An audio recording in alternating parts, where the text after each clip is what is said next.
Hello everyone, welcome to my YouTube channel my future टेंजी। आज हम आप सभी के लिए बिहार शिक्षक भर्ती 4.0 इसके ज्योग्राफी के मोस्ट इंपॉर्टेंट क्वेश्चन लेकर के आए हैं।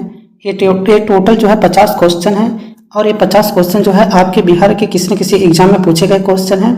इसके साथ साथ बीपीएससी टीआरई 1, टीआरई 2, टीआरई 3 और री एग्जाम में जो क्वेश्चन आया था उस क्वेश्चन को भी इसमें शामिल किया गया है और बीपीएससी प्रीलिम्स के भी क्वेश्चन इसमें शामिल किए गए हैं। अगर आप लोग बिहार शिक्षक भर्ती 4.0 की तैयारी करना चाहते हैं तो इस चैनल पर केवल बिहार शिक्षक भर्ती 4.0 की तैयारी करवाई जा रही है, तो आप लोग इस चैनल से जरूर जुड़िए, क्योंकि इस चैनल पर जो है अभी तक बिहार में जितने भी ज्योग्राफी से क्वेश्चन पूछे गए हैं, चाहे टीआरई हो चाहे बीपीएससी प्रीलिम्स हो, टोटल इस सीरीज में करवाया जाएगा।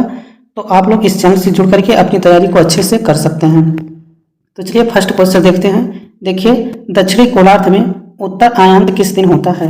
बताइए, दक्षिणी गोलार्ध में उत्तर आयांत जो है यह किस दिन होता है? बताइए, 22 दिसंबर को होता है, 23 सितंबर को होता है, 21 जून को होता है या फिर 21 मार्च को होता है? तो देखिए, इसका करेक्ट आंसर हो जाएगा 22 दिसंबर। ऑप्शन नंबर फर्स्ट जो है इसका करेक्ट आंसर हो जाएगा। ऑप्शन नंबर फर्स्ट 22 दिसंबर जो है इसका करेक्ट आंसर हो जाएगा। चलिए नेक्स्ट क्वेश्चन पे चलते हैं। अगला क्वेश्चन देखिए, पृथ्वी की प्राकृतिक उपग्रह कौन सा है? बताइए, पृथ्वी की प्राकृतिक उपग्रह कौन सा है? बृहस्पति है, चंद्रमा है, शुक्र है या फिर नेपच्यून है? तो देखिए, पृथ्वी का एकमात्र प्राकृतिक उपग्रह है जो कि चंद्रमा है, तो इसका ऑप्शन नंबर सेकंड जो है करेक्ट आंसर हो जाएगा। पृथ्वी का एकमात्र प्राकृतिक उपग्रह जो है चंद्रमा है, ऑप्शन नंबर सेकंड इसका करेक्ट आंसर हो जाएगा। चलिए नेक्स्ट क्वेश्चन पे चलते हैं। अगला क्वेश्चन देखिए अगला क्वेश्चन है, विश्व का सबसे गहरा महासागर कौन सा है? बताइए, विश्व का सबसे गहरा महासागर कौन सा है? देखिए, अगर पूछेगा विश्व का सबसे गहरा महासागर कौन सा है तो बताइए, प्रशांत महासागर है, अटलांटिक महासागर है, हिंद महासागर है या फिर आर्कटिक महासागर है? तो देखिए, विश्व का सबसे गहरा महासागर जब पूछेगा तो इसका करेक्ट आंसर हो जाएगा प्रशांत महासागर। ऑप्शन नंबर फर्स्ट जो है इसका करेक्ट आंसर हो जाएगा। चलिए नेक्स्ट क्वेश्चन पे चलते हैं। अगला क्वेश्चन देखिए, पृथ्वी के कुल सतह क्षेत्र का लगभग कितना प्रतिशत भाग जलमंडल में शामिल है? तो बताइए, पृथ्वी के कुल सतह क्षेत्र का लगभग कितना प्रतिशत भाग जलमंडल में शामिल है? बताइए, 70% है, 75% है, 79% है या फिर 65% है? तो बताइए, पृथ्वी के कुल सतह क्षेत्र का लगभग कितना प्रतिशत जो है जलमंडल में शामिल है? तो देखिए, टोटल जो है 71% है, लेकिन यहाँ पे लगभग जो है 70% आप लोग मान सकते हैं, तो इसका ऑप्शन नंबर फर्स्ट जो है करेक्ट आंसर हो जाएगा। चलिए नेक्स्ट क्वेश्चन पे चलते हैं। अगला क्वेश्चन देखिए, अपनी धुरी पर पृथ्वी के घूर्णन की दिशा क्या है? बताइए, अपनी धुरी पर पृथ्वी जो है यह किस दिशा से किस दिशा में घूर्णन करती है? बताइए, पूरब से पश्चिम में करती है, पश्चिम से पूरब में करती है, उत्तर से दक्षिण में करती है या फिर दक्षिण से उत्तर में करती है? तो देखिए, पृथ्वी जो है ये अपनी घूर्णन की गति इसकी जो है ये पश्चिम दिशा से पूरब दिशा में करती है, तो इसका ऑप्शन नंबर जो है सेकंड करेक्ट आंसर हो जाएगा। पृथ्वी जो है अपना चक्कर पश्चिम से पूरब लगाती है, ये बात आप लोग याद रखिएगा। देखिए, पृथ्वी का जब दैनिक गति होता है इसी के कारण जो है दिन और राति होता है। अगर पूछेगा दिन और राति होने का कारण क्या है तो घूर्णन गति जो है दैनिक गति को ही घूर्णन गति भी कहते हैं, इसी के कारण जो है पृथ्वी पर दिन और रात होता है। तो ये भी आपके एग्जाम में पूछता है, इसे आप लोग याद रखिएगा। चलिए नेक्स्ट क्वेश्चन पे चलते हैं। अगला क्वेश्चन देखिए, वायुमंडल की कौन सी परत बड़े जेट विमान के लिए आदर्श उड़ान परिस्थितियों के हालात प्रदान करती है? तो आपको सिंपल से बताना है कि बड़े जेट विमान जो होते हैं ये किस मंडल में उड़ाए जाते हैं? बताइए, मेसोस्फीयर में उड़ाए जाते हैं, ट्रोपोस्फीयर में उड़ाए जाते हैं, स्ट्रेटोस्फीयर में उड़ाए जाते हैं या फिर थर्मोस्फीयर में उड़ाए जाते हैं? तो देखिए, इसका करेक्ट आंसर हो जाएगा स्ट्रेटोस्फीयर, समताप मंडल जो है इसका करेक्ट आंसर हो जाएगा। चलिए नेक्स्ट क्वेश्चन पे चलते हैं। अगला क्वेश्चन देखिए, निम्न में से कौन सा ग्रह आकार और द्रव्यमान के मामले में पृथ्वी के लगभग समान है? तो बताइए, निम्नलिखित में से कौन सा ग्रह है जो आकार और द्रव्यमान के मामले में पृथ्वी के लगभग समान है? बताइए, बुध है, शुक्र है, मंगल है या फिर बृहस्पति है? तो बताइए, इसका करेक्ट आंसर क्या हो जाएगा? तो देखिए, इसका करेक्ट आंसर हो जाएगा शुक्र। ऑप्शन नंबर सेकंड जो है करेक्ट आंसर हो जाएगा। शुक्र जो है ऑप्शन नंबर सेकंड इसका करेक्ट आंसर हो जाएगा। नेक्स्ट क्वेश्चन है, टाइटन का चंद्रमा है। बताइए, टाइटन जो है ये किसका उपग्रह है? बताइए, शनि का है, बृहस्पति का है, मंगल का है या फिर यूरेनस का है? तो देखिए, टाइटन होता है ये शनि का उपग्रह है। ऑप्शन नंबर फर्स्ट जो है इसका करेक्ट आंसर हो जाएगा। चलिए नेक्स्ट क्वेश्चन पे चलते हैं। अगला क्वेश्चन देखिए, विभ्रंश घाटी बनती है। बताइए, विभ्रंश घाटी बनती है दो एंटीक्लाइड के बीच, दो भ्रंशों के बीच, अभिन्नत द्रोणी का कटाव, ज्वालामुखी उद्भेदन के कारण। तो बताइए विभ्रंश घाटी बनती है। तो देखिए इसका करेक्ट आंसर हो जाएगा ऑप्शन नंबर सेकंड, दो भ्रंशों के बीच बनती है। ऑप्शन नंबर सेकंड जो है इसका करेक्ट आंसर हो जाएगा। नेक्स्ट क्वेश्चन देखिए, किस नदी घाटी के चौड़ा होने का कारण है? बताइए किसी नदी घाटी के चौड़ा होने का कारण क्या है? बताइए संक्षारण है, पार्श्विक अपरदन या फिर भूक्षरण है, अपघर्षण है या फिर द्रव चालित क्रिया है। तो बताइए किसी नदी घाटी के चौड़ा होने का कारण क्या है? तो देखिए इसका करेक्ट आंसर हो जाएगा ऑप्शन नंबर सेकंड, पार्श्विक अपरदन इसका करेक्ट आंसर हो जाएगा। किसी नदी घाटी के चौड़ा होने का कारण क्या होता है? तो पार्श्विक अपरदन होता है। ऑप्शन नंबर सेकंड जो है इसका करेक्ट आंसर हो जाएगा। नेक्स्ट क्वेश्चन है, कंचनजंगा राष्ट्रीय पार्क स्थित है। बताइए कंचनजंगा राष्ट्रीय पार्क जो है ये कहाँ पर स्थित है? उत्तर प्रदेश में स्थित है, पश्चिम बंगाल में स्थित है, सिक्किम में स्थित है या फिर जम्मू और कश्मीर में स्थित है। तो बताइए कंचनजंगा राष्ट्रीय पार्क जो है ये कहाँ पर स्थित है? देखिए कंचनजंगा राष्ट्रीय पार्क जो है ये सिक्किम में स्थित है। ऑप्शन नंबर थर्ड जो है इसका करेक्ट आंसर हो जाएगा। नेक्स्ट क्वेश्चन है, किसी मरु क्षेत्र में मृदा अपरदन को रोका जा सकता है। बताइए किसी मरु क्षेत्र में मृदा अपरदन को रोका जा सकता है। बताइए परिरेखा हल चालन द्वारा, खेती की खाद का प्रयोग करके, पेड़ लगाकर जिसे वन रोपण कहते हैं, फसल आवर्तन द्वारा। तो बताइए किसी मरु क्षेत्र में मृदा अपरदन को रोकने की प्रक्रिया क्या है? तो देखिए इसका करेक्ट आंसर है वन रोपण के द्वारा। ऑप्शन नंबर थर्ड जो है इसका करेक्ट आंसर हो जाएगा। नेक्स्ट क्वेश्चन है, कौन से वृक्ष जाति पर्णपाती वनस्पति से संबंधित नहीं है? बताइए कौन से वृक्ष है जो जाति पर्णपाती वनस्पति से संबंधित नहीं है? बताइए चंदन काष्ठ है, देवदार है, सागौन, टील या फिर साल। तो बताइए कौन से वृक्ष है जो जाति पर्णपाती वनस्पति से संबंधित नहीं है? तो देखिए इसका करेक्ट आंसर हो जाएगा ऑप्शन नंबर सेकंड, देवदार जो है ये पर्णपाती वनस्पति से संबंधित नहीं है। तो इसका ऑप्शन नंबर सेकंड जो है करेक्ट आंसर हो जाएगा। इसमें जो है पतझड़ या इसी को पर्णपाती भी कहते हैं, तो आप लोग इसे याद रखिएगा। चलिए नेक्स्ट क्वेश्चन पे चलते हैं। अगला क्वेश्चन देखिए, प्रचुर मात्रा में भूमिगत जल वाली और जल का खुला प्रवाह होने देने वाली चट्टानें कहलाती हैं। बताइए प्रचुर मात्रा में भूमिगत जल वाली और जल का खुला प्रवाह होने देने वाली चट्टानें कहलाती हैं। तो देखिए इसका करेक्ट आंसर हो जाएगा, इसे जलभर या जलभृत कहते हैं। ऑप्शन नंबर डी जो है करेक्ट आंसर हो जाएगा। नेक्स्ट क्वेश्चन देखिए, टेरा रोसा एक लैटिन शब्द है जिसका अर्थ है। बताइए टेरा रोसा एक लैटिन शब्द होता है जिसका अर्थ क्या है? बताइए गर्म क्षेत्र है, लाल भूभाग क्षेत्र है, लैटेरिक क्षेत्र है या फिर ध्रुवों के निकट का क्षेत्र है। तो बताइए टेरा रोसा जो है एक लैटिन शब्द है जिसका अर्थ क्या होता है? तो देखिए इसे लाल भूभाग क्षेत्र कहते हैं। ऑप्शन नंबर सेकंड जो है करेक्ट आंसर हो जाएगा। टेरा रोसा एक लैटिन शब्द है जिसका अर्थ क्या होता है? लाल भूभाग क्षेत्र होता है। ऑप्शन नंबर सेकंड जो है इसका करेक्ट आंसर हो जाएगा। नेक्स्ट क्वेश्चन है, सुपरसोनिक विमान किसको हानि पहुंचाता है?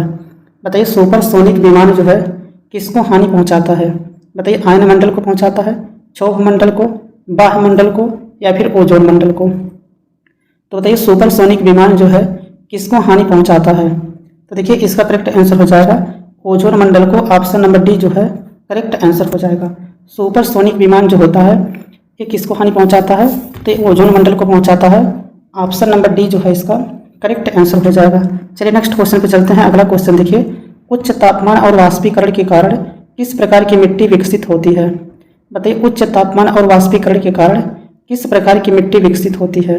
बताइए शुष्क मिट्टी, वन मिट्टी, काली मिट्टी या फिर लाल मिट्टी। तो बताइए उच्च तापमान और वाष्पीकरण के कारण किस प्रकार की मिट्टी विकसित होती है?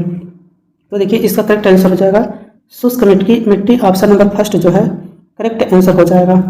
देखिए आप लोगों के एग्जाम में पूछता है कि काली मिट्टी जो है ये सर्वाधिक कहाँ पे पाया जाता है? तो सर्वाधिक काली मिट्टी जो है महाराष्ट्र में पाया जाता है और इसे स्वतः जुताई वाली मिट्टी भी कहा जाता है और इसी को चेरनोजम मिट्टी भी कहते हैं और इसी को रेगुर मिट्टी भी कहते हैं, इसी को कपासी काली मिट्टी भी कहते हैं। तो ये आपके एग्जाम में पूछता है कि काली मिट्टी को अन्य किस नाम से जाना जाता है और काली मिट्टी अधिकांश कहाँ पाई जाती है। तो ये आप लोग याद रखिएगा, ये आपसे पूछा जाता है। अगर पूछेगा लाल मिट्टी जो है सर्वाधिक कहाँ मिलता है, तो ये तमिलनाडु में मिलता है। और यह लाल क्यों होता है? तो आयरन ऑक्साइड के कारण लाल होता है और ये छोटा नागपुर पठार में लाल मिट्टी का बना है, ये भी आप लोग याद रखिएगा। चलिए नेक्स्ट क्वेश्चन पे चलते हैं। अगला क्वेश्चन देखिए, वह गुण जिस कारण कोई पदार्थ वायुमंडल की नमी सोख लेता है उसे क्या कहते हैं? बताइए वह गुण जिस कारण कोई पदार्थ वायुमंडल की नमी सोख लेता है उसे क्या कहा जाता है? बताइए निर्जलीकरण कहते हैं, प्रस्वेदन कहते हैं, नितारना कहते हैं या फिर शोधन कहते हैं। तो बताइए वह गुण जिसके कारण कोई पदार्थ वायुमंडल की नमी सोख लेता है उसे क्या कहा जाता है। तो देखिए इसका करेक्ट आंसर है ऑप्शन नंबर सेकंड, प्रस्वेदन इसका करेक्ट आंसर हो जाएगा। चलिए नेक्स्ट क्वेश्चन पे चलते हैं। अगला क्वेश्चन देखिए, वह गुण जिस कारण, देखिए ये तो हो गया है। देखिए नेक्स्ट क्वेश्चन है, वनों के वितरण को दिखाने वाले मानचित्र हैं। बताइए वनों के वितरण को दिखाने वाले मानचित्र कौन से होते हैं। बताइए भौतिक होता है, थीमेटिक होता है, राजनीतिक होता है या फिर प्रयोगात्मक होता है। तो देखिए वनों के वितरण को दिखाने वाले मानचित्र जो होते हैं इसे जो है थीमेटिक मानचित्र कहते हैं। ऑप्शन नंबर सेकंड जो है करेक्ट आंसर हो जाएगा। नेक्स्ट क्वेश्चन है, चंद्रमा की सतह पर एक वस्तु का वजन होता है। बताइए चंद्रमा की सतह पर एक वस्तु का वजन कितना होता है। बताइए पृथ्वी की सतह पर वजन का 1/5 होता है, पृथ्वी की सतह पर वजन का 1/3 होता है, पृथ्वी की सतह पर वजन का 1/2 होता है, पृथ्वी की सतह पर वजन का 1/6 होता है। तो देखिए चंद्रमा की सतह पर एक वस्तु का जो वजन होता है यह पृथ्वी की सतह पर वजन का 1/6 होता है। ऑप्शन नंबर डी जो है इसका करेक्ट आंसर हो जाएगा। नेक्स्ट क्वेश्चन है, ओजोन छिद्र से क्या तात्पर्य है। बताइए ओजोन छिद्र से क्या तात्पर्य है। बताइए ओजोन परत में छेद, क्षोभ मंडल में ओजोन परत का कम होना, समताप मंडल में ओजोन परत की मोटाई कम होना, क्षोभ मंडल में ओजोन परत की मोटाई अधिक होना। तो बताइए ओजोन छिद्र से क्या तात्पर्य होता है। तो देखिए ओजोन छिद्र से जो तात्पर्य है इस समताप मंडल में ओजोन परत की मोटाई कम होना। ऑप्शन नंबर थर्ड जो है करेक्ट आंसर हो जाएगा। ओजोन छिद्र से क्या तात्पर्य होता है, तो समताप मंडल में ओजोन परत की मोटाई कम होना, ये जो है ओजोन छिद्र से तात्पर्य है। ऑप्शन नंबर थर्ड जो है इसका करेक्ट आंसर हो जाएगा। नेक्स्ट क्वेश्चन देखिए, पौधे मिट्टी में घुले हुए नाइट्रेट को अवशोषित करते हैं तथा उन्हें परिवर्तित कर देते हैं। बताइए मुक्त नाइट्रोजन में, यूरिया में, अमोनिया में या फिर प्रोटीन में। तो बताइए पौधे मिट्टी में घुले हुए नाइट्रेट को अवशोषित करते हैं तथा उन्हें परिवर्तित कर देते हैं। तो देखिए इसका करेक्ट आंसर हो जाएगा ऑप्शन नंबर डी, प्रोटीन इसका करेक्ट आंसर हो जाएगा। प्रोटीन में परिवर्तित कर देते हैं। ऑप्शन नंबर डी जो है इसका करेक्ट आंसर हो जाएगा। नेक्स्ट क्वेश्चन है, गर्म रेगिस्तानों में तथा उनके चारों ओर पवन धूल से बनने वाली मृदा को क्या कहा जाता है। बताइए गर्म रेगिस्तानों में तथा उनके चारों ओर पवन धूल से बनने वाली मृदा को क्या कहा जाता है। बताइए पांसु मृदा कहते हैं, दुमटी मृदा कहते हैं, बलुई मृदा कहते हैं, लोएस मृदा कहते हैं। तो इसका करेक्ट आंसर बताइए क्या होगा। तो देखिए इसे लोएस मृदा कहते हैं। ऑप्शन नंबर डी जो है करेक्ट आंसर हो जाएगा। चलिए नेक्स्ट क्वेश्चन पे चलते हैं। अगला क्वेश्चन देखिए, निम्नलिखित में से किन्हें ऊर्जा संग्रह के लिए इस्तेमाल किया जा सकता है। बताइए निम्नलिखित में से किसे ऊर्जा संग्रहण के लिए इस्तेमाल किया जा सकता है। बताइए संपिंड वायु को, स्प्रिंग को, बैटरी को या फिर संधारित्र को। तो बताइए ऊर्जा संग्रहण के लिए इस्तेमाल किया जा सकता है निम्नलिखित में से किसे। तो देखिए इसका करेक्ट आंसर हो जाएगा, देखिए इसका स्प्रिंग का भी यूज किया जा सकता है, बैटरी का भी और संधारित्र का भी। तो इसका ऑप्शन नंबर थर्ड जो है करेक्ट आंसर हो जाएगा। केवल बी, सी और डी का इस्तेमाल किया जा सकता है।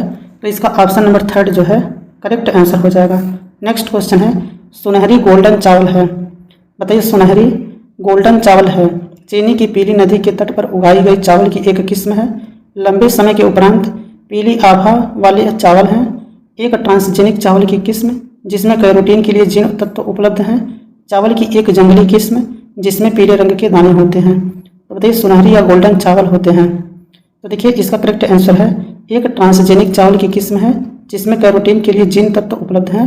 तो इसका ऑप्शन नंबर थर्ड जो है करेक्ट आंसर हो जाएगा। चलिए नेक्स्ट क्वेश्चन पे चलते हैं। अगला क्वेश्चन देखिए, लाल मिट्टी का रंग लाल किसके कारण होता है। बताइए लाल मिट्टी का रंग लाल किसके कारण होता है। बताइए लोहा के कारण होता है, तांबा के कारण होता है, कोबाल्ट के कारण होता है या फिर कोयला के कारण होता है। तो बताइए लाल मिट्टी का रंग लाल किसके कारण होता है। तो देखिए इसका करेक्ट आंसर हो जाएगा, ये आयरन के कारण होता है। ऑप्शन नंबर फर्स्ट जो है करेक्ट आंसर हो जाएगा। लाल मिट्टी का रंग जो है लाल किसके कारण होता है, तो ये लोहा के कारण होता है। ऑप्शन नंबर फर्स्ट जो है इसका करेक्ट आंसर हो जाएगा। नेक्स्ट क्वेश्चन है, सूर्य के चारों ओर ग्रह की कक्षाएं हो सकती हैं। बताइए सूर्य के चारों ओर ग्रहों की कक्षाएं हो सकती हैं। बताइए दीर्घवृत्ती एवं परवलयिक या एवं अति परवलयिक, वृत्ति एवं अति परवलयिक, वृत्ति एवं दीर्घवृत्ति। तो बताइए सूर्य के चारों ओर ग्रहों की कक्षाएं हो सकती हैं। तो देखिए इसका करेक्ट आंसर हो जाएगा वृत्ति एवं दीर्घवृत्ति। ऑप्शन नंबर डी जो है इसका करेक्ट आंसर हो जाएगा। नेक्स्ट क्वेश्चन है, पृथ्वी किस दिशा से किस दिशा की ओर घूमती है। देखिए क्वेश्चन रिपीट किया हुआ था तो हम इसमें भी शामिल कर लिए थे। तो देखिए पृथ्वी जो है किस दिशा से किस दिशा में घूमती है, तो ये पश्चिम से पूर्व घूमती है। ऑप्शन नंबर 3 जो है करेक्ट आंसर हो जाएगा। नेक्स्ट क्वेश्चन देखिए, प्रकाश को सूर्य से पृथ्वी तक आने में कितने मिनट लगते हैं? बताइए प्रकाश को सूर्य से पृथ्वी तक आने में कितने मिनट लगते हैं? देखिए 4.3 मिनट लगता है, 8.3 मिनट लगता है, 5.3 मिनट लगता है या फिर 10 मिनट लगता है। तो देखिए इसका करेक्ट आंसर हो जाएगा 8.3 मिनट लगता है। ऑप्शन नंबर 2 जो है करेक्ट आंसर हो जाएगा। नेक्स्ट क्वेश्चन है, शीतकालीन कृषि किसे कहा जाता है? बताइए शीतकालीन कृषि किसे कहा जाता है? बताइए भदई फसल को, खरीफ या अगहनी फसल को, रबी फसल को या फिर गर्मा फसल को। तो बताइए शीतकालीन कृषि जो है किसे कहा जाता है? तो देखिए शीतकालीन कृषि जो है ये रबी फसल को कहा जाता है। ऑप्शन नंबर 3 जो है इसका करेक्ट आंसर हो जाएगा। नेक्स्ट क्वेश्चन है क्वेश्चन नंबर 32 देखिए, इनमें से कौन सर्वाहारी जीव है? बताइए इनमें से कौन सर्वाहारी जीव है? गाय है, शेर है, चीता है या फिर मनुष्य है? बताइए इनमें से कौन सर्वाहारी जीव है? बताइए गाय, शेर, चीता या फिर मनुष्य। तो देखिए इसका करेक्ट आंसर हो जाएगा ऑप्शन नंबर डी, मनुष्य इसका करेक्ट आंसर हो जाएगा। नेक्स्ट क्वेश्चन देखिए, किस देश के स्थानीय समय की गणना के लिए निम्न में से किसका उपयोग होता है? बताइए किसी देश के स्थानीय समय की गणना के लिए निम्न में से किसका उपयोग होता है?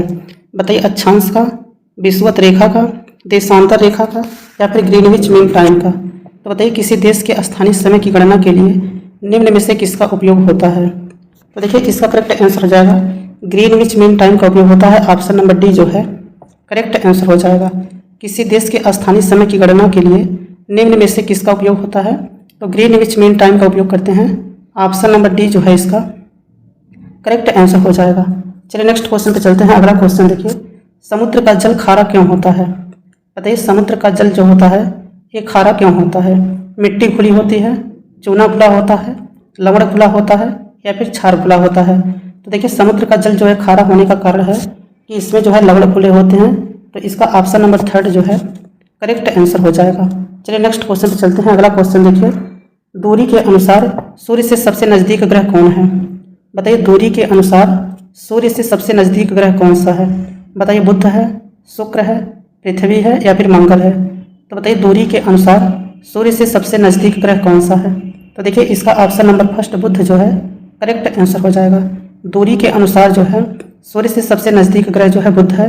ऑप्शन नंबर 1 जो है इसका करेक्ट आंसर हो जाएगा। नेक्स्ट क्वेश्चन देखिए क्वेश्चन नंबर 36, निम्नलिखित में से सबसे बड़ा महासागर कौन सा है? बताइए निम्नलिखित में से सबसे बड़ा महासागर जो है कौन सा है? अटलांटिक महासागर है, हिंद महासागर है, प्रशांत महासागर है, मृत सागर है? तो बताइए निम्नलिखित में से सबसे बड़ा महासागर जो है कौन सा है? तो देखिए प्रशांत महासागर ऑप्शन नंबर 3 जो है करेक्ट आंसर हो जाएगा।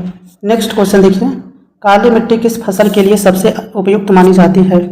बताइए काली मिट्टी किस फसल के लिए सबसे उपयुक्त मानी जाती है? बताइए चना के लिए, गन्ना के लिए, कपास के लिए या फिर इनमें से कोई नहीं? तो बताइए काली मिट्टी किस फसल के लिए सबसे उपयुक्त मानी जाती है? तो देखिए इसका करेक्ट आंसर हो जाएगा कपास के लिए। ऑप्शन नंबर 3 जो है करेक्ट आंसर हो जाएगा। नेक्स्ट क्वेश्चन है, महासागर के सबसे कम गहरे हिस्से को क्या कहते हैं? बताइए महासागर के सबसे कम गहरे हिस्से को क्या कहते हैं? बताइए महासागरी ढाल कहते हैं, महादेशी छज्जा कहते हैं, महासागरी गर्त कहते हैं या फिर इनमें से कोई नहीं? तो बताइए महासागर के सबसे कम गहरे हिस्से को क्या कहते हैं? तो देखिए महासागर के सबसे गहरे हिस्से को जो है सबसे कम गहरे हिस्से को जो है ये मग्न तट कहते हैं। ऑप्शन नंबर डी जो है इसका करेक्ट आंसर हो जाएगा। उपयुक्त में से कोई नहीं, ऑप्शन नंबर डी जो है इसका करेक्ट आंसर हो जाएगा। महासागर के सबसे कम गहरे हिस्से को जो है मग्न तट कहा जाता है। ऑप्शन नंबर डी जो है इसका करेक्ट आंसर हो जाएगा। नेक्स्ट क्वेश्चन देखिए, वृष्टि छाया प्रदेश से क्या तात्पर्य है? बताइए वृष्टि छाया प्रदेश से क्या तात्पर्य है? बताइए पर्वत के विमुख प्रदेश, पर्वत के सम्मुख प्रदेश, पर्वत पदीपर क्षेत्र, पर्वत के उत्तर पश्चिम क्षेत्र? बताइए वृष्टि छाया प्रदेश से क्या तात्पर्य होता है? बताइए वृष्टि छाया प्रदेश से क्या तात्पर्य होता है? तो देखिए इसका ऑप्शन नंबर 1 जो है पर्वत के विमुख प्रदेश, ऑप्शन नंबर 1 जो है करेक्ट आंसर हो जाएगा। वृष्टि छाया से तात्पर्य क्या होता है? पर्वत के विमुख प्रदेश होता है। ऑप्शन नंबर 1 जो है इसका करेक्ट आंसर हो जाएगा। नेक्स्ट क्वेश्चन है, उच्चावाच प्रदर्शन के लिए हैचुल विधि का विकास किसने किया था? बताइए उच्चावाच प्रदर्शन के लिए हैच्योर विधि का विकास किसने किया था?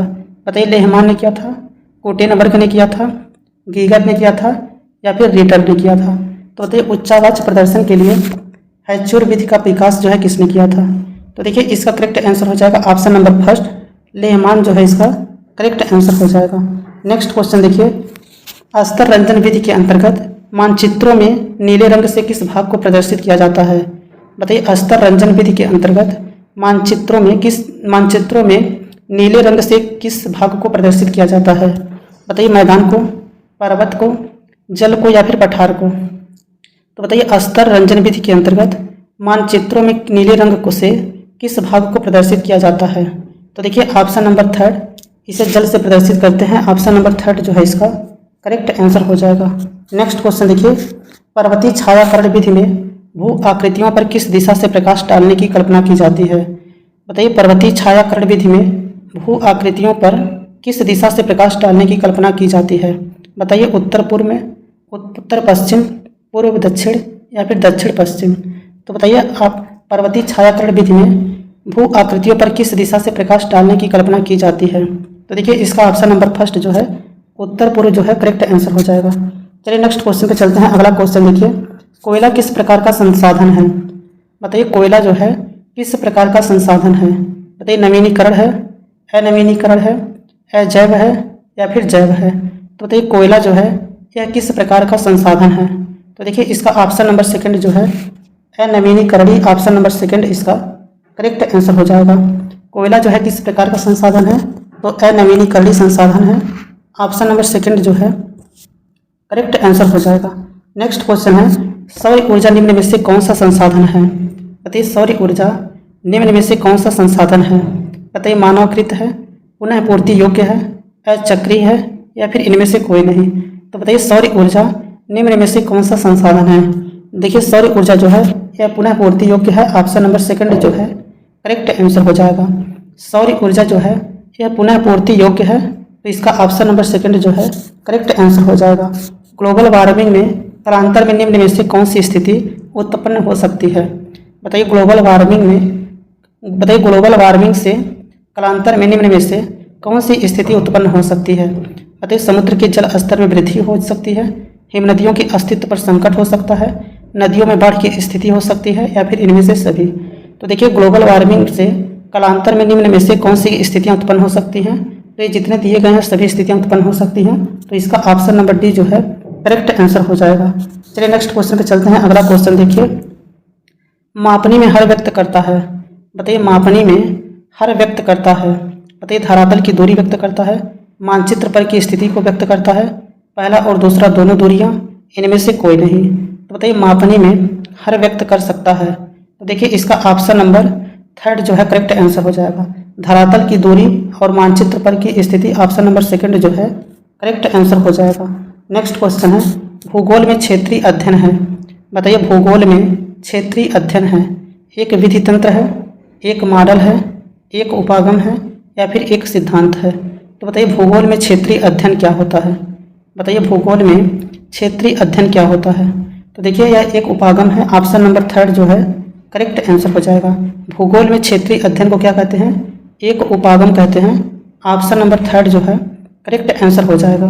चलिए नेक्स्ट क्वेश्चन पे चलते हैं। अगला क्वेश्चन देखिए, निम्नलिखित में से कौन सा पदार्थ प्राकृतिक रूप से ठोस, द्रव एवं गैस अवस्था में पाया जाता है?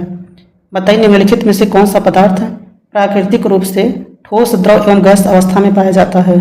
बताइए, ग्रेनाइट है, पारा है, बॉक्साइट है या फिर जल है? तो बताइए, निम्नलिखित में से कौन सा पदार्थ है जो प्राकृतिक रूप से ठोस, द्रव एवं गैस अवस्था में पाया जाता है? तो देखिए, इसका ऑप्शन नंबर डी जल इसका करेक्ट आंसर हो जाएगा।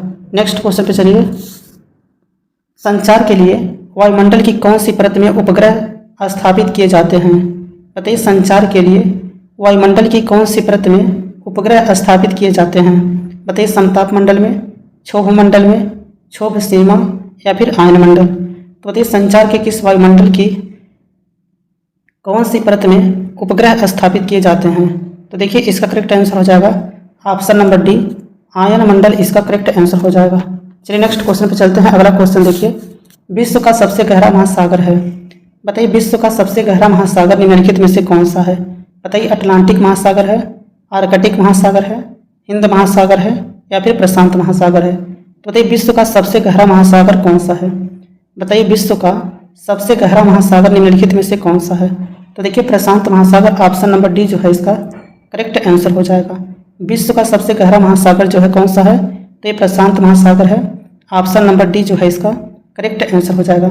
अगर आप लोग को अच्छा लगा हो वीडियो तो लाइक कर दीजिएगा और चैनल पहली बार हो तो चैनल को सब्सक्राइब कर लीजिएगा। अगर आप लोग बिहार शिक्षक भर्ती 4.0 की तैयारी कर रहे हैं तो इस चैनल से जरूर जुड़िएगा, क्योंकि अभी तक बिहार में जितने भी क्वेश्चन पूछे गए हैं ज्योग्राफी से टोटल इस सीरीज में कराया जाएगा। तो आप लोग अंत तक इसे सीरीज से जुड़े रहिएगा। Thanks for watching this video.